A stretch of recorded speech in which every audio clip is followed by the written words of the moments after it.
Amigos, hoje eu me preocupo, e creio que já externei isso em outros vídeos, com o fato do exorcismo estar sendo visto por muitos católicos como algo, eu diria assim, fora de moda. Como uma superstição. Cada vez menos padres estão se interessando pela formação e há casos até mesmo de cardeais, exatamente, de cardeais, considerando tudo isso, considerando o exorcismo um mero folclore. Ocorre, entretanto, com mais frequência do que se imagina, pessoas ou mesmo objetos ficarem sob influência de forças do mal. Isso é um fato. Por isso, esse canal já publicou alguns vídeos sobre o exorcismo. Não publicou querendo polemizar, mas o fez procurando de certa forma mostrar que casos de influência de espíritos malignos existem ao nosso redor. O exorcismo é considerado um ritual solene que exige uma formação específica. Por isso, em princípio, apenas os sacerdotes podem realizá-lo, sendo exigido conhecimentos profundos de teologia, psicologia, filosofia, demonologia e do procedimento e do ritual do exorcismo em si mesmo. Bom, é necessário ainda, para a prática do exorcismo, para realizar-se o ritual do exorcismo, o consentimento de um bispo. Acontece que rituais de exorcismo já foram efetuados por um casal católico que ficou conhecido mundialmente pelos estudos em demonologia. Trata-se de Ed e Lorraine Warren, um casal que investigou nos anos 70 principalmente, pouca coisa nos 80, mas grande parte nos anos 70, mais de 10 mil casos de supostas possessões, sendo alguns muito famosos que chegaram ao público em geral. E esses, inclusive, acabaram sendo retratados em livros e em filmes. Esse casal católico altamente devoto realizou diversos trabalhos juntamente com padres. Temos como exemplos de casos em que os Warren trabalharam a assombração de Amityville e a assombração da boneca Annabelle. Um dos pontos controversos sobre a ação do casal é saber se houve ou não exorcismo, por eles feitos sem autorização do Vaticano. Lorraine sempre afirmou que quando o caso era urgente e não havia padre disponível, o próprio Ed fazia o ritual mesmo sem autorização. Um desses filmes sobre o casal fez um estrondoso sucesso e acabou virando uma franquia do Brasil sob o nome de Invocação do Mal. O filme Invocação do Mal, o primeiro, ele é baseado em eventos reais que ocorreram nos anos 70, tendo as filmagens contado com a consultoria da própria Lorraine. O casal Ed e Lorraine fundou em 1953 em Connecticut um museu que tinha no seu acervo os objetos sobrenaturais com os quais eles já se depararam, inclusive a boneca Annabelle. Muitos dos que visitaram afirmam lá sentir uma energia maligna, uma carga muito pesada. Alguns médiuns chegaram a perder os sentidos. Nesse vídeo nós vamos entender um pouco sobre esse casal católico que acabou ficando famoso por lutar contra espíritos malignos. E esse casal chegou a ser reconhecido pela Igreja Católica como sendo um par sério, como sendo marido e mulher sérios que se dedicaram a ajudar os outros. Vamos também trazer resumidamente alguns casos famosos enfrentados por Ed e Lorraine. Então vamos lá.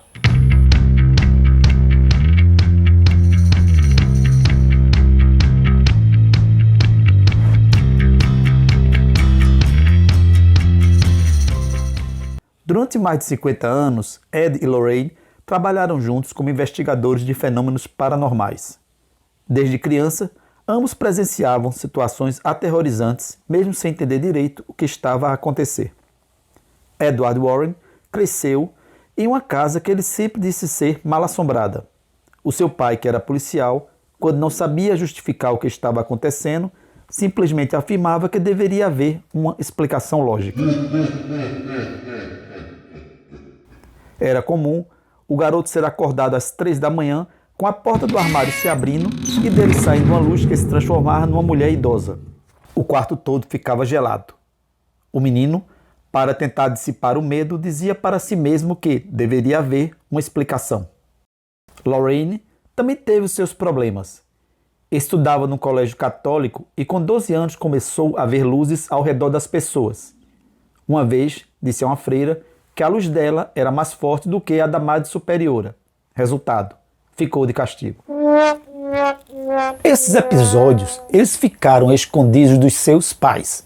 Com 16 anos, ela conheceu Ed, que trabalhava como porteiro no Teatro Colonial em Bridgeport, Connecticut. Logo eles começaram a namorar, vieram depois a se casar e a ter uma filha. Fundaram, em 1952, a Sociedade Nova Inglaterra para a Pesquisa Psíquica, que tinha por objetivo estudar assombrações. Começaria aí uma série de investigações e combates a espíritos malignos.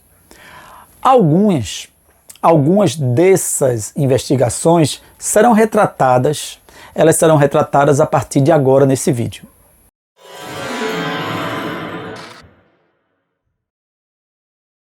Esse caso foi uma investigação sobre uma casa mal-assombrada que passou a ser a moradia da família de Roger e Carolyn Perron. No passado, muitos eventos tristes ocorreram na casa, havendo 2 moradores que tinham se suicidado. Assim que se mudaram, os membros da família começaram a presenciar algumas manifestações e a ver espíritos vagando pela casa. Eles, em princípio, não pareciam perigosos. Eram amistosos. Havia também coisas se movendo sozinhas e barulhos. Um desses barulhos causava medo. Era o som de algo que se chocava contra a porta no meio da noite e que acordava todos. A família resolve então consultar o casal Warren, que começa uma investigação. Durante uma sessão, Ed e Lorraine sentiram a presença de uma entidade que nunca tinha aparecido, e ela se manifestou. Seu nome era Bathsheba. Bathsheba foi descrita como uma alma esquecida por Deus. Bathsheba foi acusada de bruxaria após a morte de um bebê que estava sob os seus cuidados. Uma agulha de tricô foi enfiada na base do seu crânio. Embora não houvesse provas, ela passou a ser acusada por todos de bruxaria e de assassinato, o que a deixou revoltada. Antes de morrer, Bathsheba amaldiçoou suas terras e todos que viessem a viver no local. A partir daí, mais de 25 mortes ocorreram, todas sob circunstâncias misteriosas. Foram 2 enforcamentos, 1 envenenamento, 2 afogamentos e 4 casos de homens congelados até a morte. Há ainda o caso controverso de uma menina de 11 anos de idade que teria sido estuprada e morta na propriedade. O espírito passou a perseguir Caroline. Ele queria ficar com Roger e com as crianças e se livrar da mãe. Ed e Lorraine Warren não conseguiram livrar a casa da assombração. Um padre do Vaticano de nome Carl LaRocque foi até o local e disse que a casa não poderia ser limpa.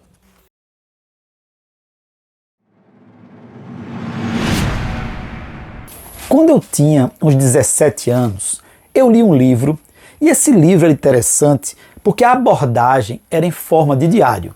Esse livro era sobre a casa de Amityville.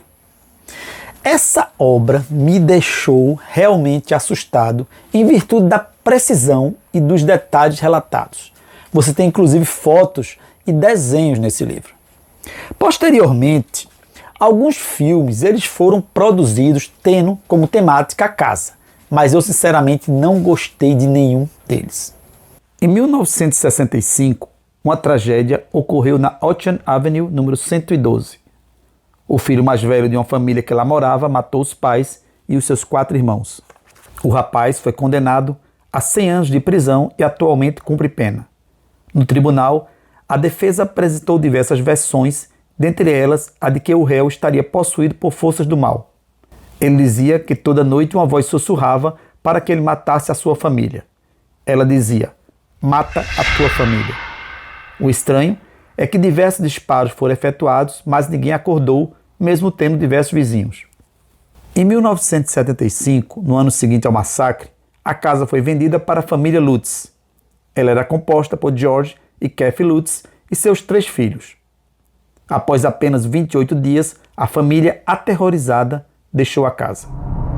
Eles relataram que surgiam enxames de moscas do nada, que portas e janelas se abriam e fechavam abruptamente, que acordavam arranhados e que tinham visões de fantasmas.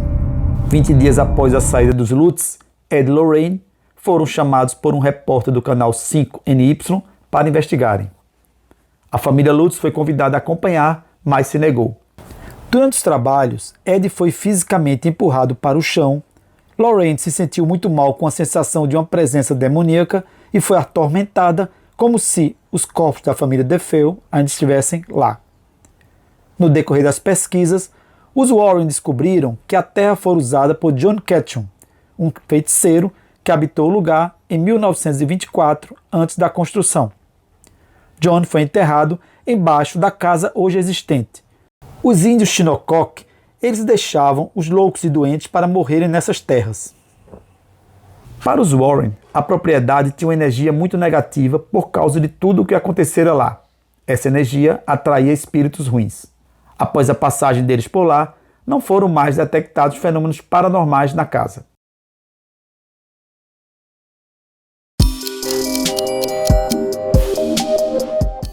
A boneca Annabelle é uma boneca de pano com cabelos feitos de fio de lã vermelha, idealizada pelo escritor John Gruller. Ela ganhou fama por sua suposta conexão com atividades paranormais e histórias assustadoras. A história de terror envolvendo a boneca Annabelle começou nos anos 70, quando uma estudante de enfermagem de nome Donna recebeu essa boneca de presente de sua mãe. Donna, que vivia com uma colega de nome Angie, a colocou em sua cama como uma decoração. Após alguns dias, começou a observar que a boneca aparentemente movia-se sozinha. Inicialmente eram pequenos movimentos, mas esses movimentos posteriormente cresceram em quantidade e em tamanho. Apareceram também mensagens escritas em pedaços de papel que pareciam de autoria de uma criança. Eram frases do tipo: ajude-nos. A boneca parecia ter vida própria. Numa noite, quando as duas chegaram, viram que a boneca não só estava em lugar diferente de onde tinham deixado, mas também tinha uma mancha vermelha. O ambiente estava muito frio. As moças procuraram um médium que lhes tratasse do espírito de Annabelle Higgins, que era uma garota de 7 anos que foi morta e teve o seu corpo encontrado onde foi construído o prédio em que Dona morava. O médium disse que era um espírito inofensivo e que se sentiu amado pelas duas. Então, elas resolveram permanecer com a boneca. Essa foi uma péssima ideia.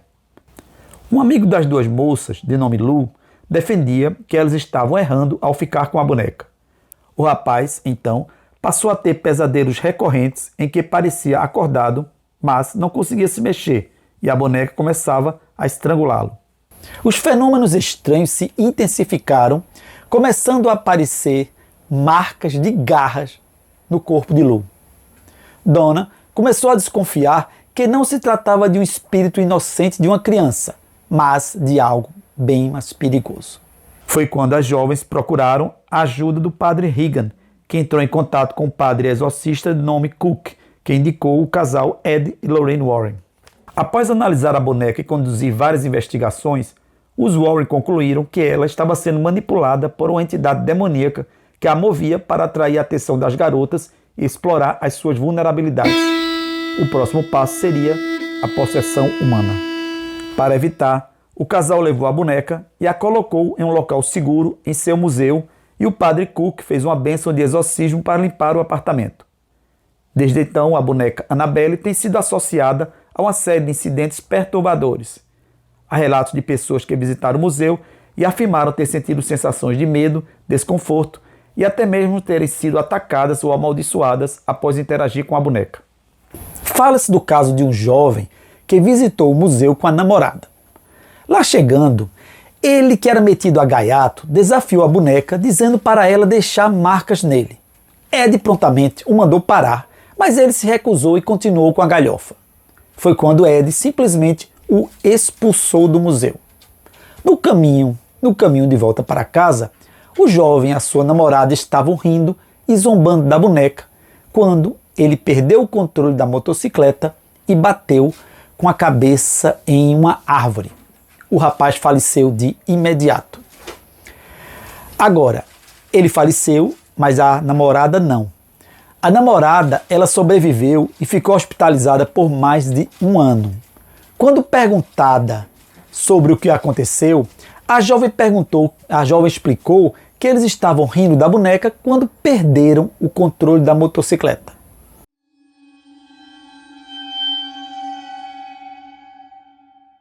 Outro caso famoso analisado pelos Warren foi a assombração enfrentada pela família Smurr. Essa família era composta por Jack e Janet Smurr e seus 2 filhos. Eles alegaram ter passado por uma série de eventos perturbadores na casa localizada em West Pittston, na Pensilvânia, nos Estados Unidos, durante os anos 80. Eram objetos se movendo, odores desagradáveis, sombras, além de aparições e ataques físicos por parte das entidades.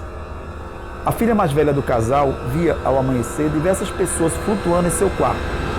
O pastor alemão da família sofria torturas de algum ser que não era visto, chegando a ser jogado na parede.